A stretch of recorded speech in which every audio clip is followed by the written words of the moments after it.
Hello, today I'm going to show you how to create a work order with the work order tool in PrimeRelease and how managers can issue RFPs to vendors using the PrimeRelease work order tool. Let's get started. Right now I'm logged in as a resident of the example community that I have set up in PrimeRelease. So for the resident to issue a work order that their dishwasher is broken, they would go to the residence menu and select work orders. They would then select the orange Create a New Work Order button. Then type a brief description of what's going on with their dishwasher.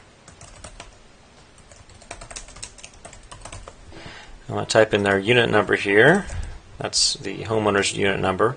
And then they have the ability to select an urgency here. There's a guide here that can kind of tell you, what you can do. I know homeowners usually, they might say things are urgent but are high. We'll just put high here.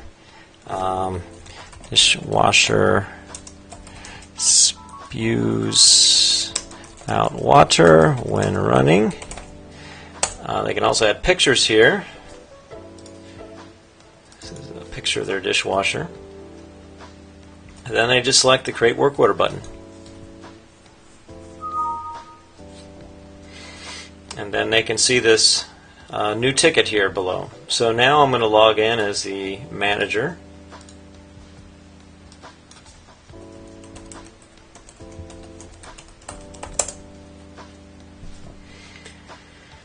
Now if the manager goes to the work order menu, he'll see that this new ticket here has been created, PL98. It has all the residence information, including his email, his telephone number, his unit number. You can click on the unit number to see all his information here. When he opened it, these are the pictures that he added. Now I can add additional notes.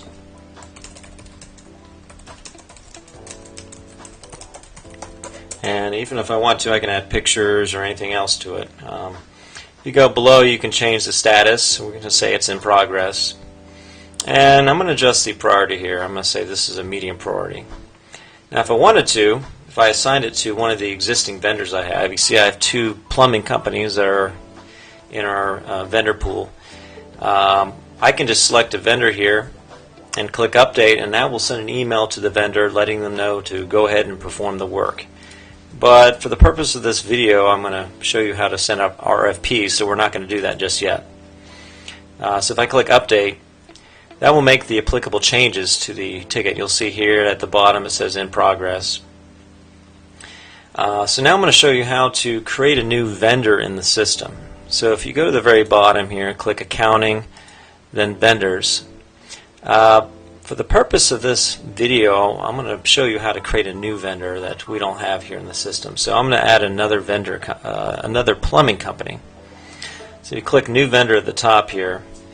And let's say this is Pete Russo Plumbing. This is a maintenance category here. And let's say for this particular one we've had good success with them, so we'll just select good. You know, if you don't know anything about this vendor, you could just select no rating here, but I'm going to select good. So the actual owner of the company is Pete Russo. And let's say this is Pete. Actually, I'm going to, because I want to receive this email, I'm going to put my support email here. And I'm going to put a bogus phone number here.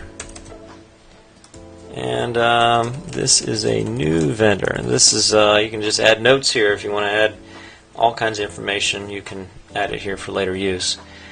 If I was using the account module, I would add the remittance information. And this is, if you're using the accounting module, you can have PrimeRelease send checks to the vendor when they're being paid.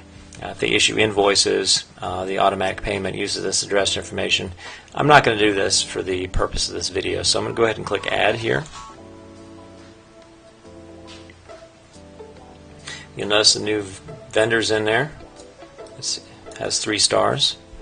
So now I want to issue an RFP for that work order. I know generally you probably wouldn't issue an RFP for a broken dishwasher, but generally for broken dishwashers you probably just assign it to a vendor that you're used to using. But for the purpose of this demonstration, I'm going to issue an RFP for this. So I click the Send Request for Proposal to Vendors at the top.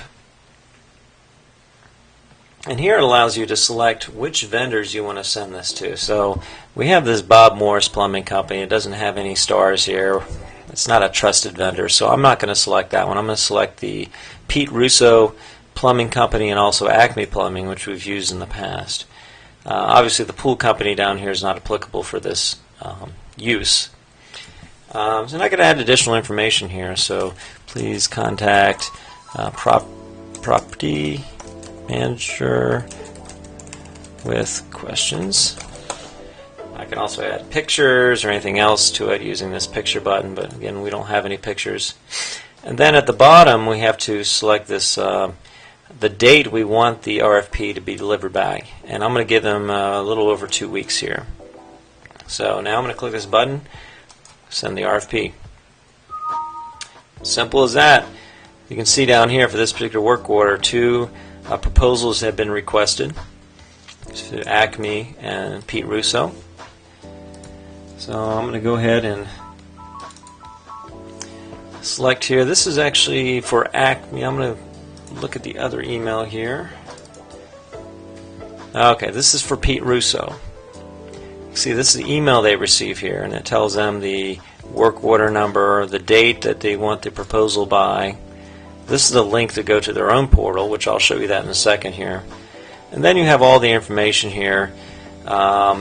This is the homeowner here with their email, their phone number, their unit number. Has property address right here.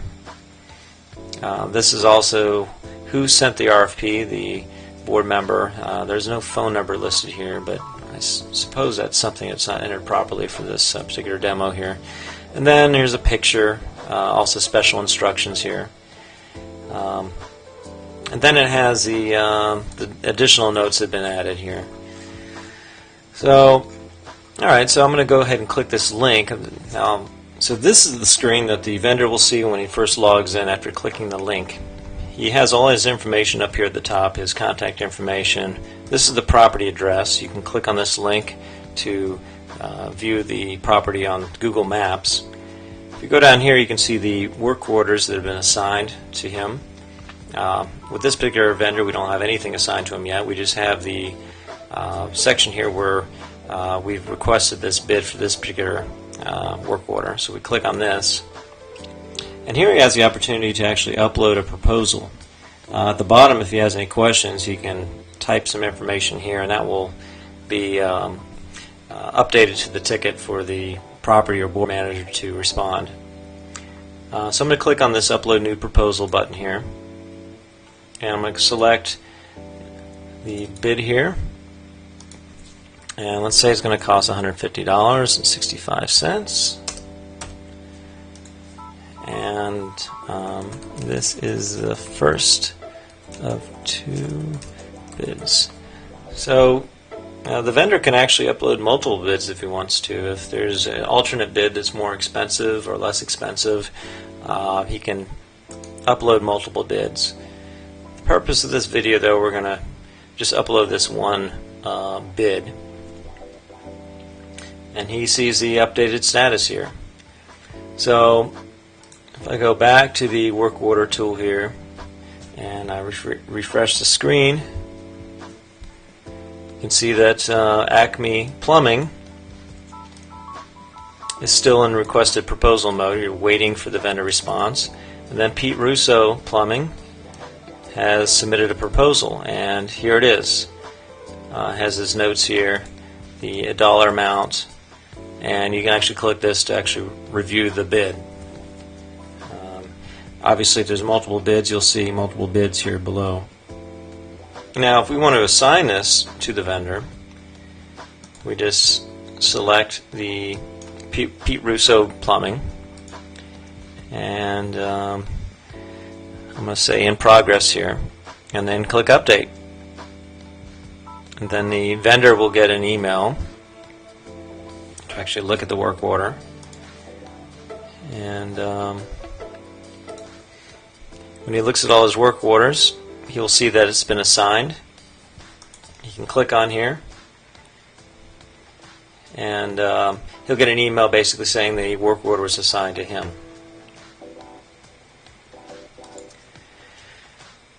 Well, that's it. When the vendor finishes the work, obviously they contact the property manager to begin inspection, or the homeowner will can log in and add more notes to the work order if they're not satisfied with the work. So everything can be managed within the work order. And then when it's finished, the property manager can click on the work order,